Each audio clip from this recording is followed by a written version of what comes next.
Secreto número 6. Cada recepción es diferente. Cuanto más parecido haya entre la persona que comulga y Jesús, tanto mejores serán los frutos de la Sagrada Comunión. San Antonio María Claret. Este secreto es en realidad una continuación del secreto 5, porque hay una relación absoluta entre cómo recibo y qué recibo. Cuanto más capaz sea de entrar en comunión, uniéndome a Jesús, más fecunda será mi acogida. Durante la mayor parte de mi vida, consideré la recepción de la comunión como una acción específica que simplemente se repetía en cada misa. Nunca se me ocurrió que había algo diferente en recibir hoy de lo que había ayer o habrá mañana. Se remonta a esa misma mentalidad pasiva, la idea errónea de que en realidad no estoy haciendo nada, es Dios quien está haciendo algo, y Él hace lo mismo cada vez que recibimos, ¿verdad? Incorrecto. En los últimos 5 capítulos hemos visto las buenas noticias sobre las cosas maravillosas que Cristo quiere hacer por nosotros a través de nuestra recepción de la comunión. Cómo quiere inundarnos con milagros de gracia y vivir en nosotros como nosotros vivimos en Él. He aquí la mala noticia. Nada de esto sucede si nuestra actitud no es la correcta. En una persona falsa, escribe Santo Tomás de Aquino, el sacramento no produce ningún efecto. Es una afirmación muy fuerte. ¿Cuándo fue la última vez que oíste predicar eso desde el púlpito? Imagina que, justo cuando la gente empieza a levantarse para comulgar, el sacerdote levantará la mano como un policía de tráfico y detuviera a todo el mundo. Un momento, amigos. Sé que todos queréis subir y recibir, pero solo quiero recordaros que os examinéis primero, porque el sacramento no tendrá ningún efecto si sois personas falsas. Ay, eso sí que podría generar un debate interesante en el aparcamiento después de misa, sobre todo en relación con la pregunta obvia, ¿qué es una persona falsa? Tomás explica, somos falsos cuando lo más íntimo de nosotros mismos no se corresponde con lo que se expresa externamente. El sacramento de la Eucaristía es un signo externo de que Cristo se incorpora a quien lo recibe y Él a Cristo. Uno es falso si en su corazón no desea esta unión y ni siquiera intenta remover todo obstáculo que se oponga a ella. Por tanto, ni Cristo permanece en él, ni él en Cristo. Vaya, si cuando recibo no estoy deseando esta unión sacramental, especial con Cristo, y tratando de deshacerme de cualquier cosa en mi mente o corazón que lo esté bloqueando, no obtengo nada del efecto sacramental que Cristo quiere darme. Sigo recibiendo el sacramento, pero no obtengo ninguno de sus frutos. En su suma, Santo Tomás desarrolla esta enseñanza presentando una fuerte distinción entre el sacramento en sí y sus efectos.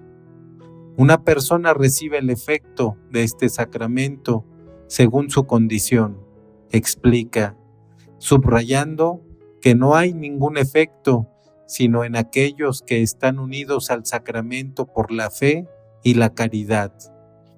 Comparando la Eucaristía con la pasión de Cristo, Santo Tomás continúa, así como la pasión de Cristo no produce su efecto en quienes no lo abrazan como es debido, tampoco alcanzan el cielo por este sacramento quienes lo reciben indignamente.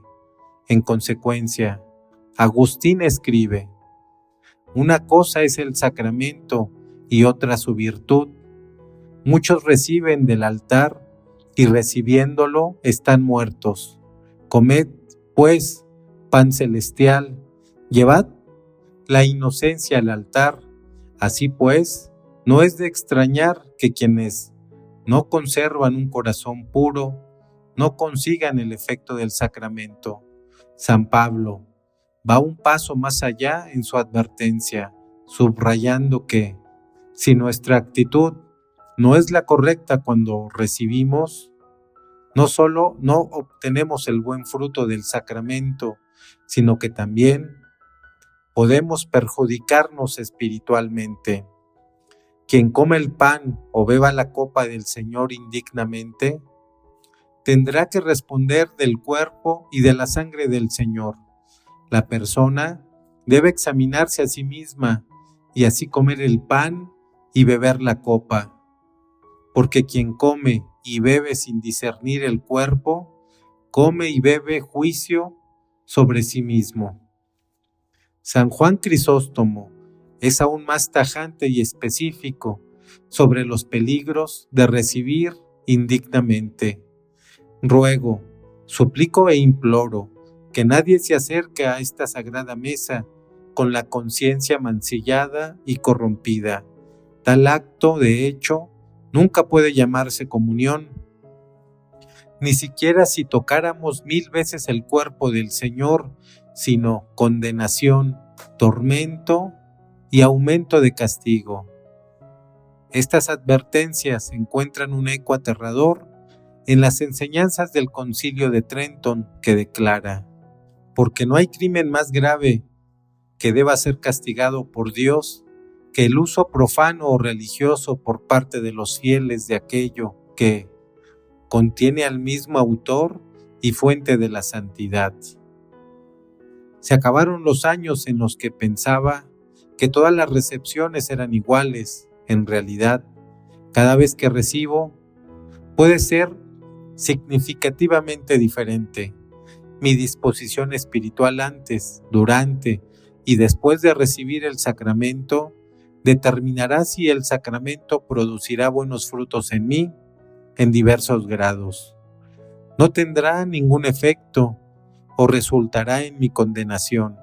Históricamente, esta conciencia ha dado lugar a veces a que las personas se preocupen indebidamente por su valía para recibir, debido al miedo, a las dudas sobre sí mismos o a una naturaleza demasiado escrupulosa. Algunos han tenido a abstenerse de recibir, incluso cuando no había ninguna razón válida para hacerlo. Obviamente, esto no es lo que Dios quiere. Cristo quiere que le recibamos. Por eso instituyó tan dramáticamente este sacramento en la última cena en el cenáculo, y para asegurarse de que siempre podamos recibirlo dignamente, instituyó el sacramento de la reconciliación en esa misma habitación el domingo de Pascua. Por eso, la Iglesia enseña que si somos conscientes de haber cometido un pecado grave, debemos ir al encuentro de Cristo en el confesionario antes de recibirle en la Eucaristía. Allí, nuestra miseria se encuentra con su misericordia y somos restaurados en la gracia, de modo que ahora podemos entrar más dignamente en comunión con Él a través de la Eucaristía.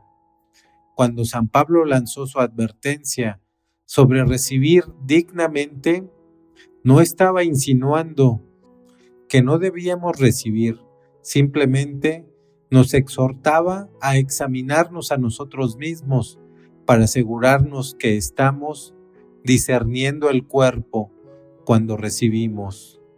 ¿Qué significa discernir el cuerpo?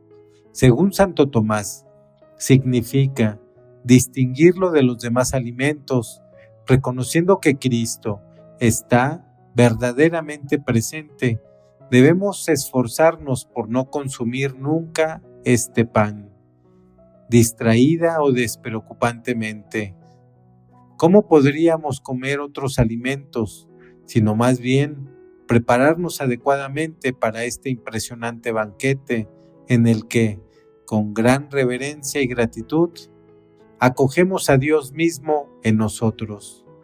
San Agustín se hace eco de esta exhortación, subrayando que nuestra recepción de la comunión debe ser un acto de adoración al Dios que recibimos, pero él tampoco sugiere que tengamos miedo de recibir. Al contrario, añade un fuerte estímulo para que no solo recibamos, sino que recibamos todos los días. Que nadie coma la carne de Cristo sin antes adorarla. Este es nuestro pan de cada día. Tomadlo cada día para que os aproveche cada día. Por tanto, no debemos tener miedo a recibir, simplemente debemos proponernos recibirlo bien. Durante la misa, una de las oraciones prescritas para que el sacerdote pronuncie antes de la comunión revela la conciencia de los posibles efectos buenos o malos de recibir, a la vez que nos proporciona un modelo de la actitud que debemos tener cuando recibimos. Contiene una profesión personal de fe en el señorío de Jesucristo, en su amor y misericordia, y en su presencia real en la Eucaristía, junto con una súplica para que, puesto que el sacramento se va a recibir con este espíritu de fe, traiga salud, no juicio. Señor Jesucristo, con fe en tu amor y en tu misericordia, como tu cuerpo, y bebo tu sangre, que no me traiga condenación, sino salud en mente y cuerpo. Para mí, la conciencia de que lo que recibo depende de cómo lo recibo, no es algo negativo, es emocionante. Significa que cada vez que recibo la Eucaristía, puedo entrar en comunión con Dios de un modo más completo, personal y fructífero. Significa que cuanto mejor pueda prepararme para cada recepción, más podré realmente recibir salud en mente y cuerpo.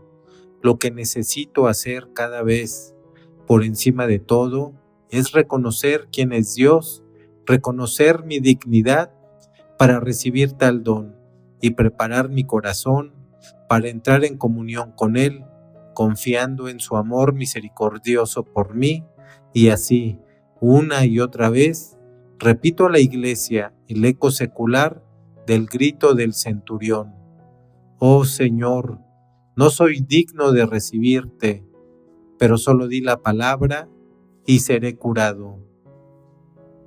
Secreto número 7. No hay límite al número de veces que podemos recibir. La manera de recibir este sacramento es doble, espiritual y sacramental. Santo Tomás de Aquino. No hay límite a cuántas veces podemos recibir.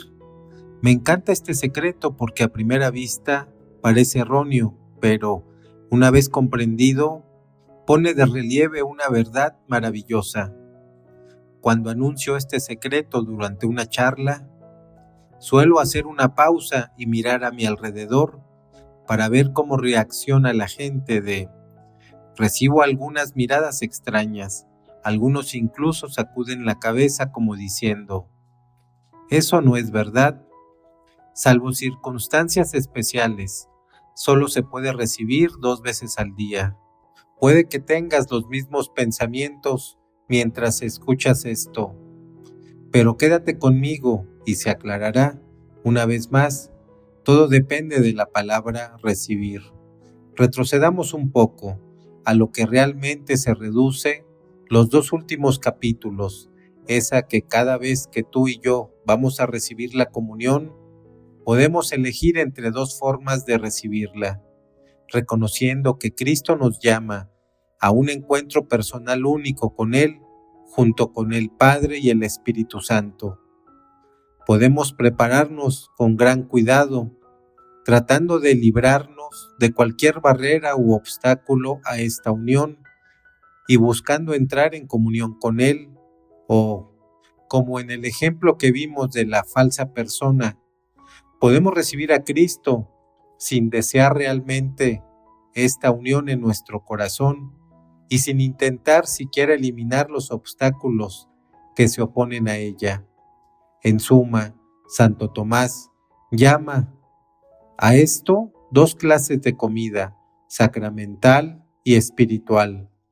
La comida sacramental es cuando recibo con al menos cierta comprensión del sacramento y cierta intención de recibirlo.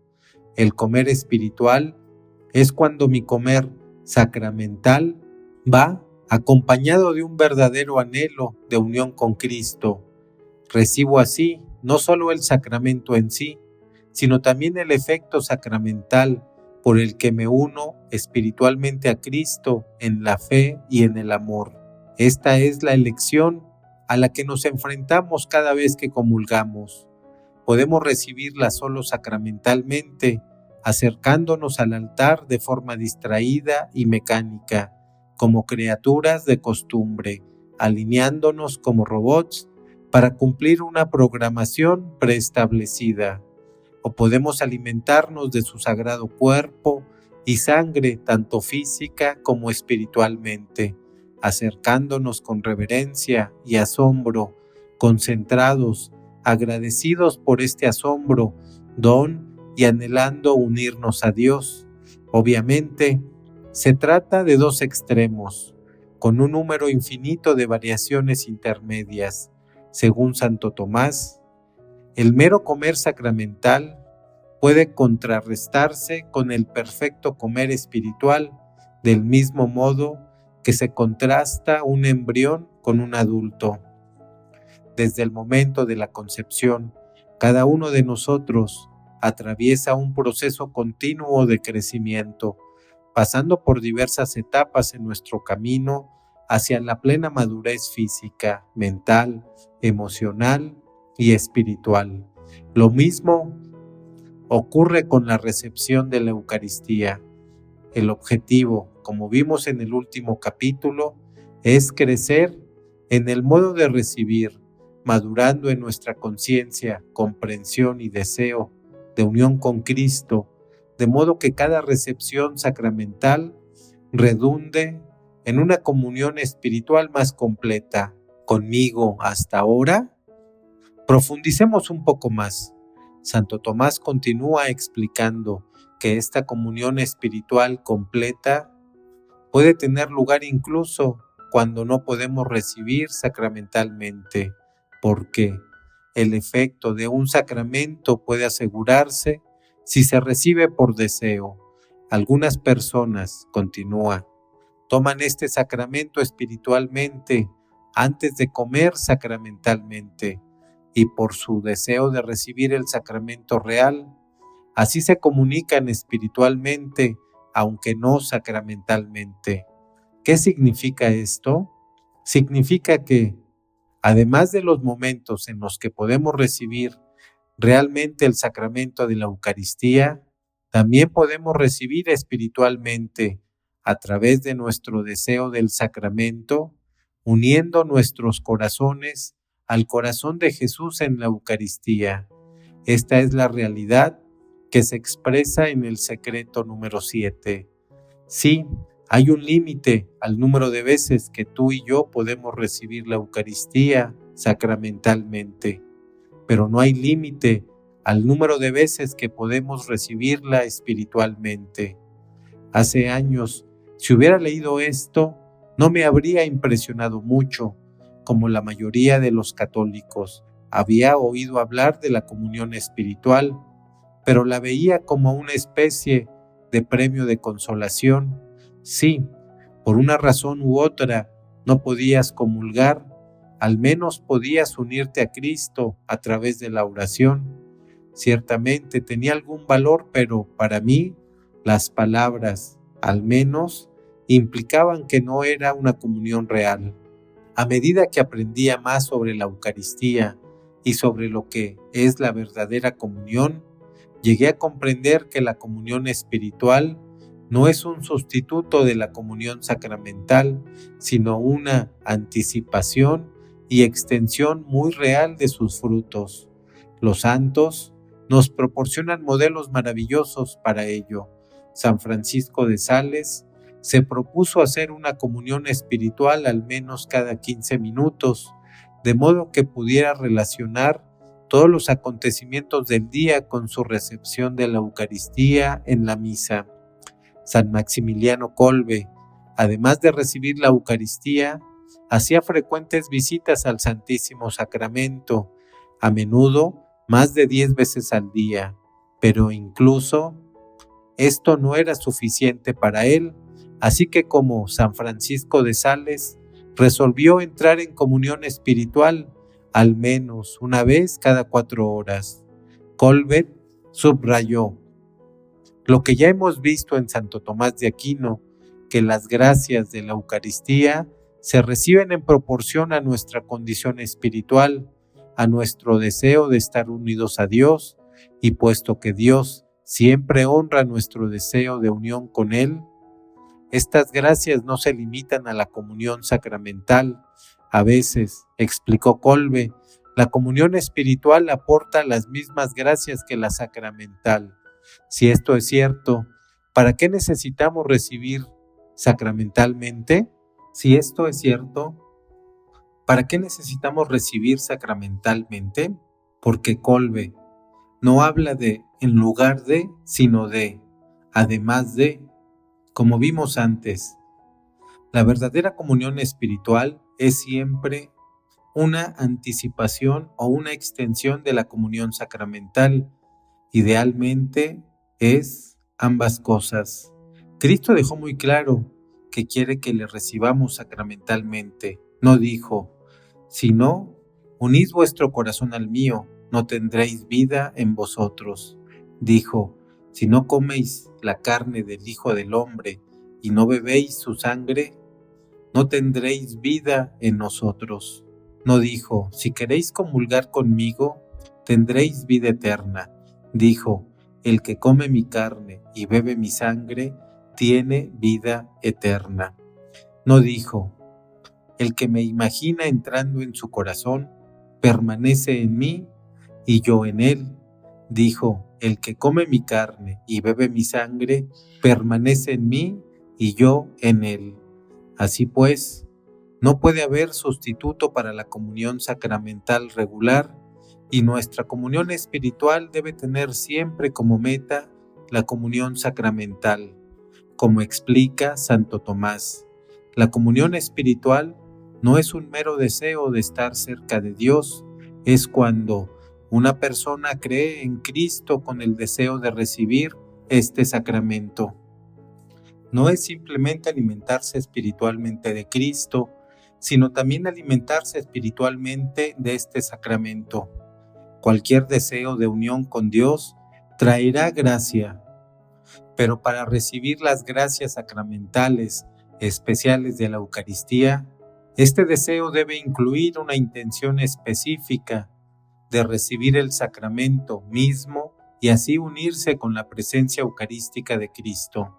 Cuando se recibe con esta intención específica y con total pureza de corazón, la comunión espiritual puede en efecto optar las mismas gracias que el sacramento, pero estas gracias fluyen todas del sacramento y se recibirían de un modo mucho más completo si el sacramento mismo se recibiera con la misma pureza de corazón. Santo Tomás enseña esto muy específicamente. Recibir este sacramento produce el efecto más plenamente que desearlo, incluso deseándolo. Una persona recibe la gracia por la que está espiritualmente viva, pero ¿cuándo se recibe realmente el sacramento mismo? La gracia aumenta y la vida del Espíritu se perfecciona y se completa por la unión con Dios. ¿Unión con Dios? De eso se trata. La comunión sacramental nos lleva a la unión con Dios y la comunión espiritual nos ayuda a mantenernos en ella. Así entendida, la comunión espiritual tiene un valor inmenso. Santa Catalina de Siena registra una visión en la que Cristo mismo le enseñó el gran valor de la comunión espiritual. Ella había empezado a preguntarse: si sus comuniones espirituales tenían algún valor real en comparación con la comunión sacramental. De repente, vio a Cristo sosteniendo 2 cálices. En este cáliz de oro pongo tus conocimientos sacramentales. En este cáliz de plata pongo tus comuniones espirituales. Ambos cálices me son muy gratos. 2 grandes santos modernos de la Eucaristía, San Padre Pío y Santa Faustina, parecen haber alcanzado cada uno un estado de comunión espiritual continua e interrumpida, que fluye de su recepción sacramental diaria de la Eucaristía, como una extensión de sus frutos. A través de su devoción al corazón misericordioso de Jesús en la Eucaristía, Santa Faustina pudo entrar en una relación ininterrumpida con Dios, una conversación personal, momento a momento, corazón a corazón con Jesús en la unidad de la Trinidad. Jesús, cuando vienes a mí en la Sagrada Comunión, tú que junto con el Padre y el Espíritu Santo te has dignado habitar en el pequeño cielo de mi corazón, procuro hacerte compañía durante todo el día, no te dejo solo ni un momento. Diario 486. La anotación de su diario del 29 de septiembre de 1937, apenas un año antes de su muerte, es un poderoso testimonio del gran valor de la comunión espiritual para extender los efectos de la comunión sacramental. He llegado a saber que la Santa Comunión permanece en mí hasta la próxima Santa Comunión. Continúa en mi alma una presencia del Dios vivida y claramente sentida. Mi corazón es un tabernáculo vivo en el que está reservada la hostia viva. Nunca he buscado a Dios en un lugar lejano, sino dentro de mí mismo. Es en las profundidades de mi propio ser donde comulgo con mi Dios. Diario 1300 Dios. San Padre Pío no solo vivió así él mismo, sino que también lo prescribió a los demás. A lo largo del día, invoca a Jesús, incluso en medio de todas sus ocupaciones. Él vendrá y permanecerá siempre unido a tu alma por medio de su gracia y su santo amor. Vuela con tu espíritu ante el sagrario, cuando no puedas presentarte corporalmente ante Él, y derrama allí los ardientes anhelos de tu alma y abraza al amado de las almas, más aún que si te hubiera permitido recibirle sacramentalmente.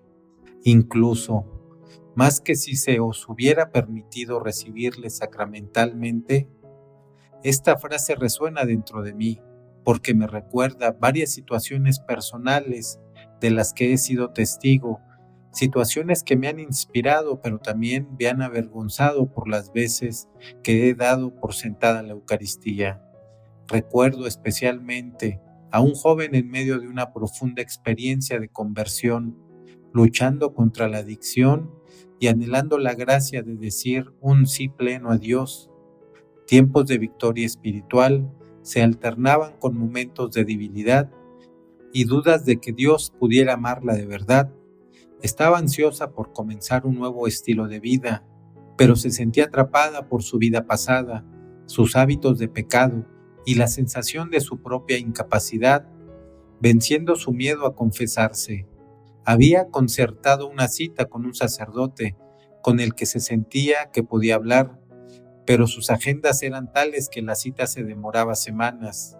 Iba a misa todas las mañanas, pero se abstenía de comulgar. Cuando volvía al banco, la encontraba arrodillada en silencio, con los ojos llenos de lágrimas. Un día, cuando vi que seguía llorando después de terminar la misa, puse suavemente mi mano sobre la suya para consolarla. Ella se volvió y susurró entre lágrimas: «Estoy tan triste por no poder recibirle». Le dije que podía recibirlo.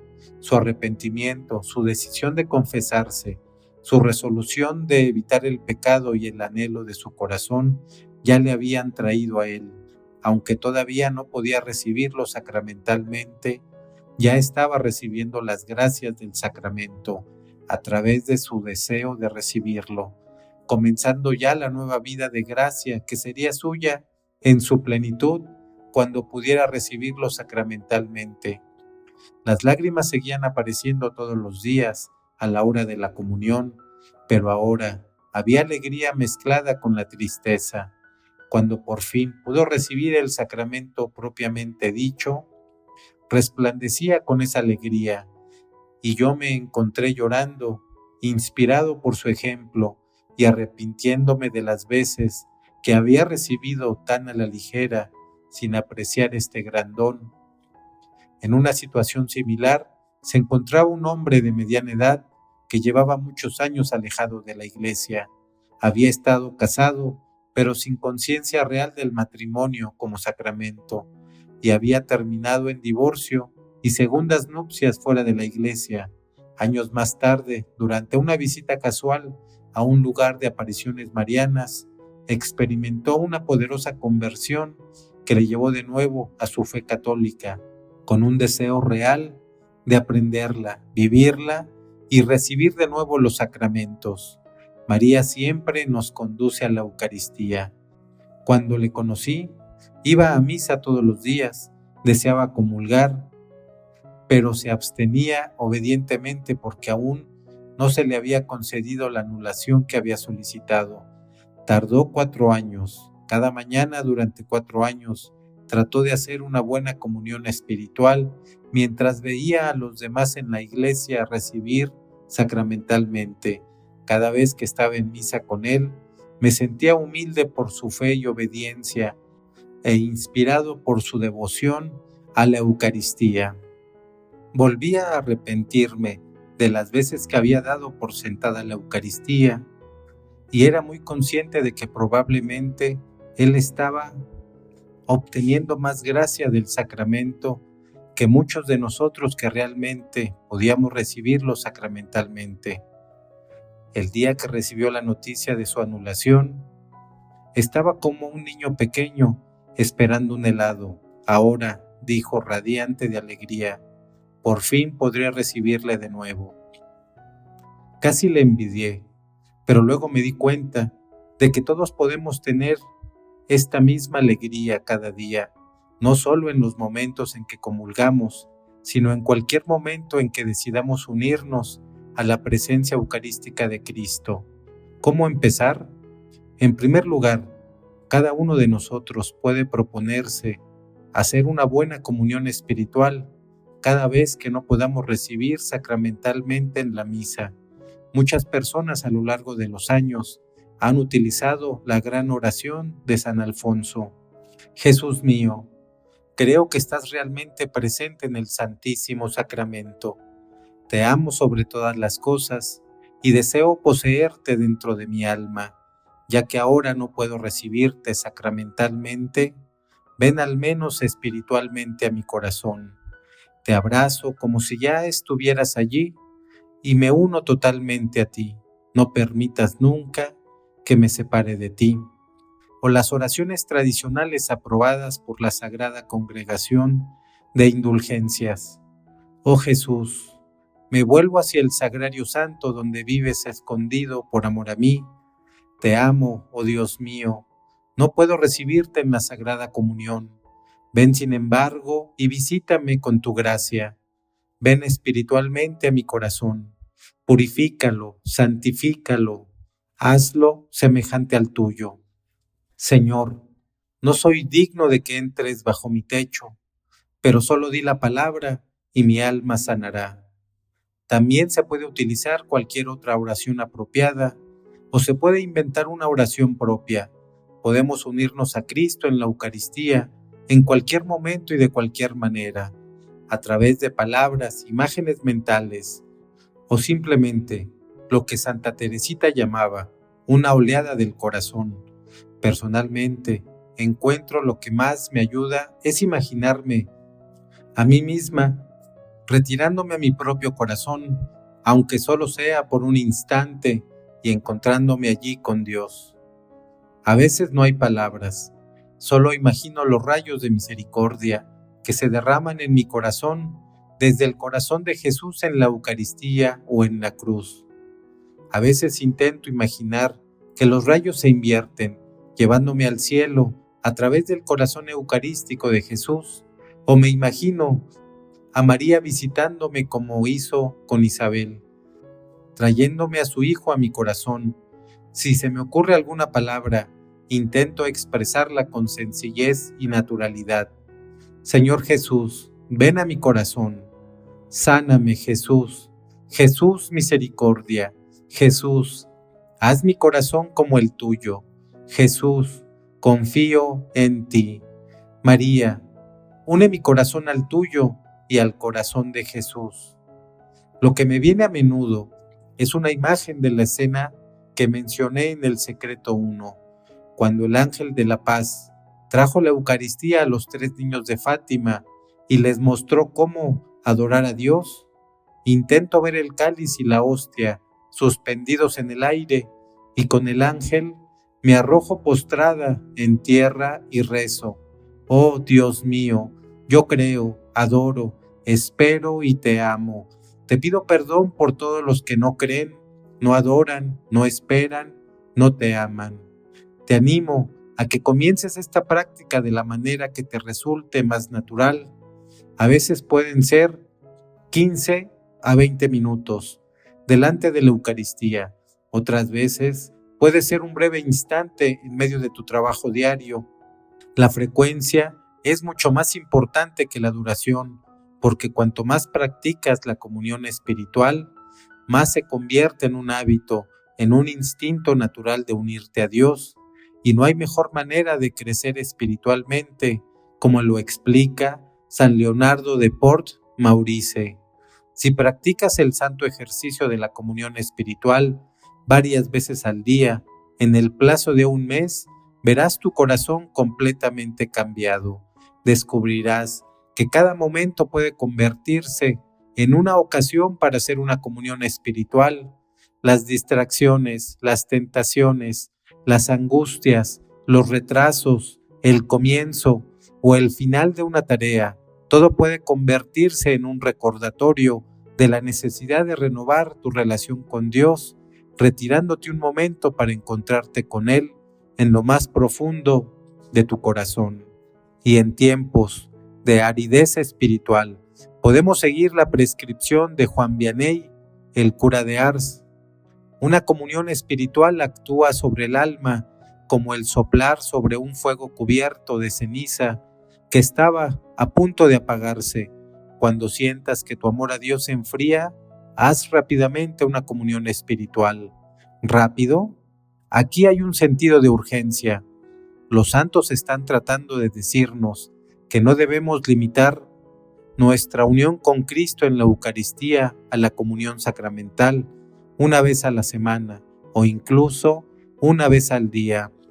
Necesitamos la presencia viva de Cristo en nuestras vidas, momento a momento, para alimentarnos y protegernos del pecado, por lo que necesitamos renovar nuestra unión con Él regularmente, especialmente cada vez que sintamos que nos alejamos. Cristo no solo está presente en este sacramento durante la misa, la Eucaristía es el cumplimiento permanente de la promesa evangélica de Cristo de permanecer con nosotros. He aquí que yo estoy con vosotros todos los días hasta el final del mundo. Cada uno de nosotros está llamado a entrar en una relación ininterrumpida con Dios y Cristo permanece con nosotros en la Eucaristía para hacerlo posible. La finalidad de la Eucaristía es transformarnos, divinizarnos para que nos asemejemos a Cristo y estemos continuamente unidos a Él. Cada recepción sacramental de la comunión podemos transformarnos más y más por la gracia en una participación real en la forma en que Cristo vive y entrando también con frecuencia en la comunión espiritual. Continuamos este proceso hasta la próxima vez que podamos recibir sacramentalmente. Esta unión con sus hijos es el gran deseo de Dios, pero no nos la impondrá, espera que se lo pidamos. La comunión espiritual es cuando invitamos a Dios a hacer lo que Él quiere hacer, entrar en nuestros corazones con todo el cielo y elevarnos más allá del velo a la eternidad de su amor. Qué maravilloso sería que todos pudiéramos desarrollar una práctica tan constante y diaria de comunión espiritual, que pudiéramos rezar con Santa Faustina: oh Jesús, oculto en la hostia, mi dulce maestro y fiel amigo, qué feliz es mi alma de tener tal amigo que siempre me hace compañía. Qué feliz soy de ser tu morada, Señor. Mi corazón es un templo en el que tú habitas continuamente. Diario 877, 1392.